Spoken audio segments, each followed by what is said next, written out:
in my journey, I had I'll call it the joy of working with Lion Nathan, as it was called at the time. It's now called Lion.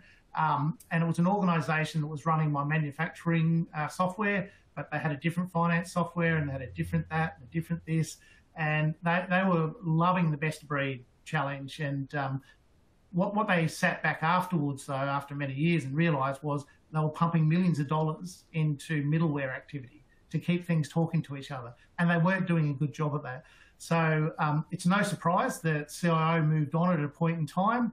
Different philosophy came into play, and they moved to a single ERP concept. Now, they still have some add-on things. It won't surprise you to know that formulation for beer isn't a standard ERP requirement as such, right?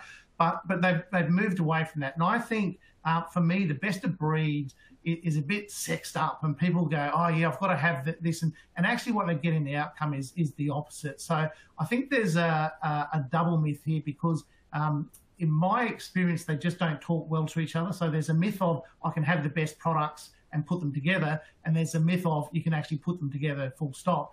So what I've seen is that really you're left with four choices if you want to do this right with best of breed. You're looking at systems that don't connect, and you tend to then have it led by the finance system. So people that run Xero, I'll keep using Xero as a bit of an example, will then look at only the things that work with Xero.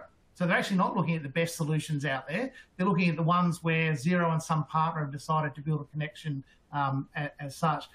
Further to that, you get the other things like you build out your own middleware, as I talked about with Lion. So there's a cost. And you know, for smaller organisations, that's not middleware. That's Johnny running around trying to get data on a spreadsheet and put it into another system. So something that covers risk, is in the data can be inaccurate, it covers cost, etc. And you suffer that manual loading concept to make it all work.